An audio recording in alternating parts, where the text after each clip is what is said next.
Usually when you're at home, you should be relaxed on your couch and watching your TV. But at some moments, this doesn't happen. These are the top 5 TV interruptions in history.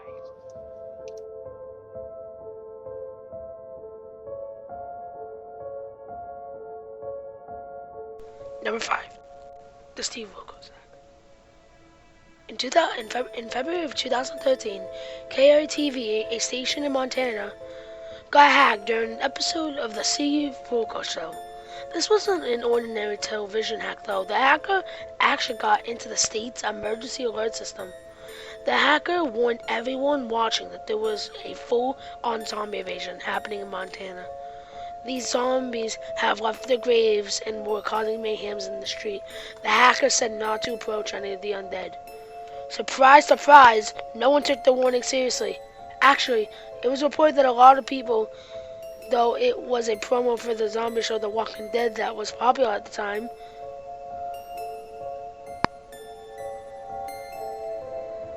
an investigation was done and found out that the hacker tried to hack several TV stations at once, but can only get the one.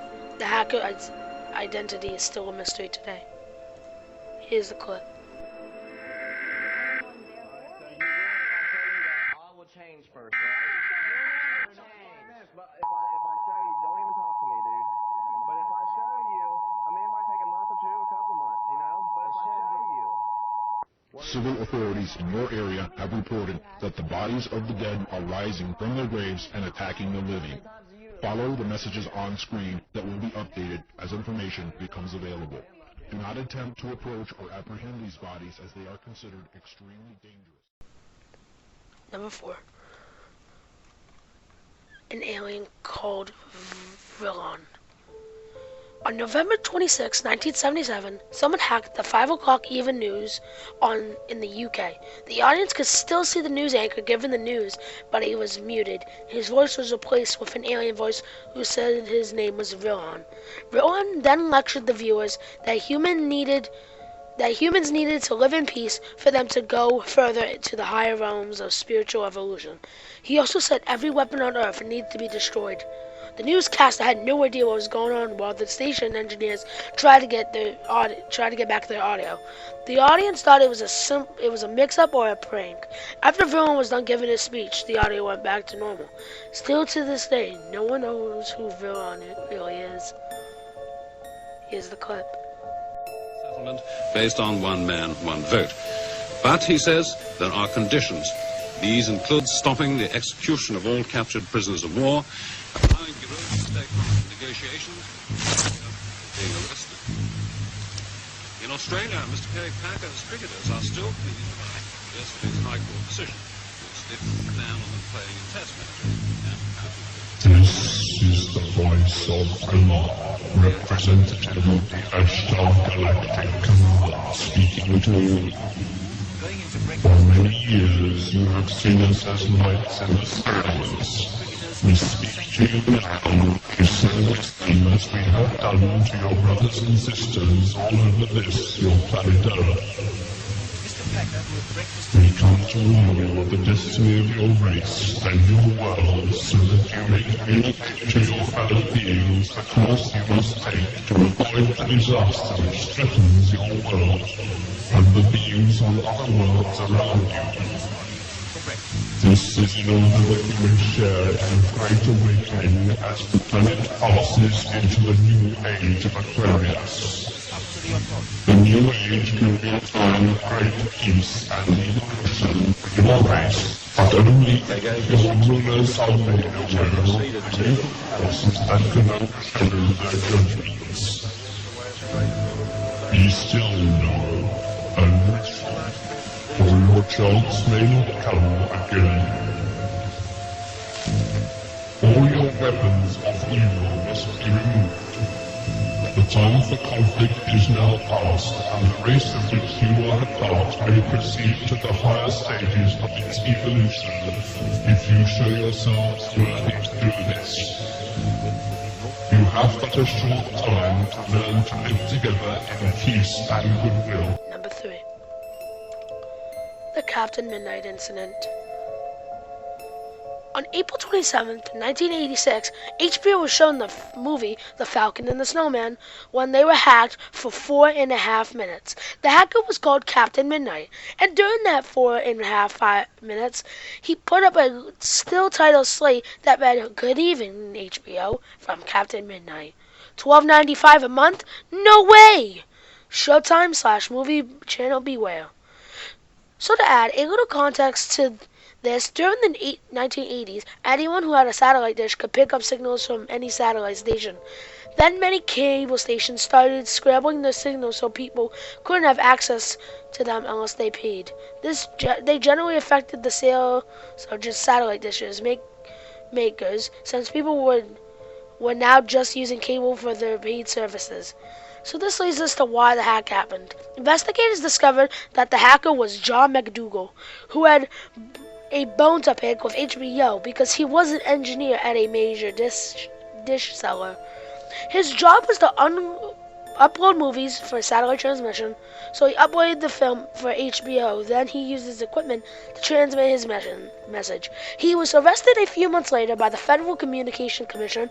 He got off relatively light with a year probation and a $5,000 fine. Here's the clip.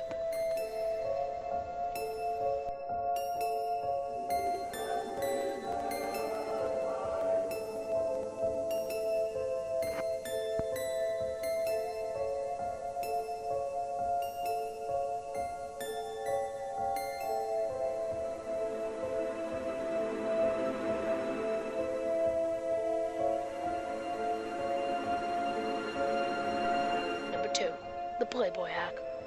In September 1987, the two adult entertainment channel, Playboy and American Ecstasy, were hacked 3 times in the same day. The hacker got into an American Ecstasy twice and Playboy once. During the channel's regularly scheduled programming, it was suddenly interrupted and a religious message appeared. The hacker was eventually found. His name was Thomas M. Hayne. He was a 39-year-old engineer who worked for the Christian Broadcast Network, or CBN.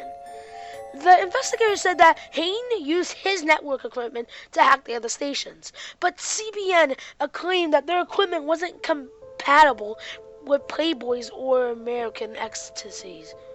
The investigators proved that they were least compatible with Playboy, and Hayne got a felony and a misdemeanor. They couldn't prove that he also hacked into the American Ecstasy.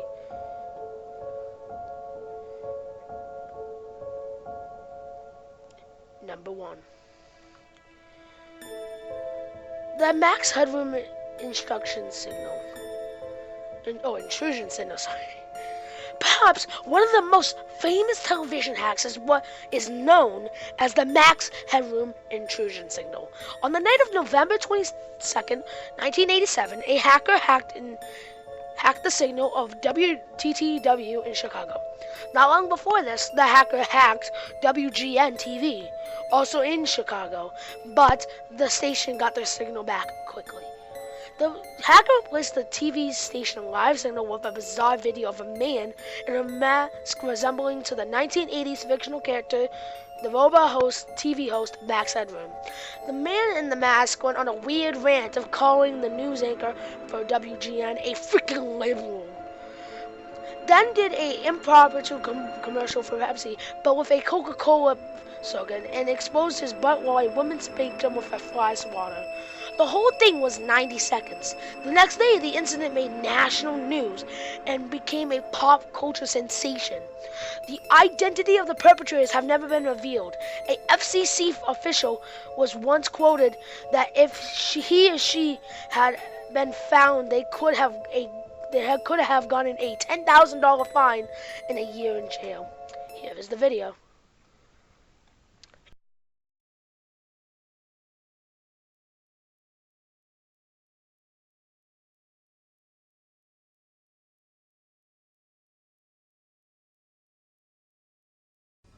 That is stupid. You should talk often with the old ones of your tribe. That is the only way to learn. I'll get you a hot drink, miss. I've done some dry clothing.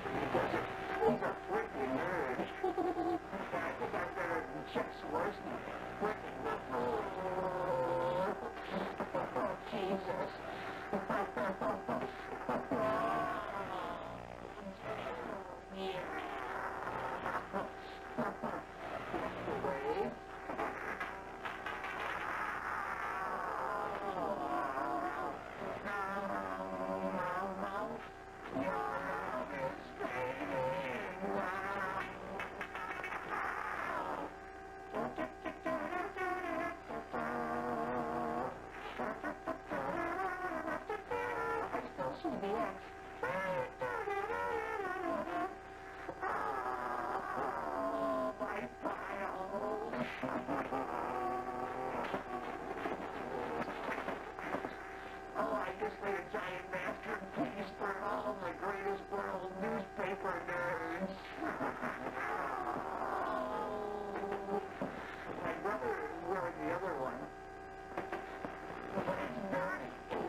Thank you all for watching.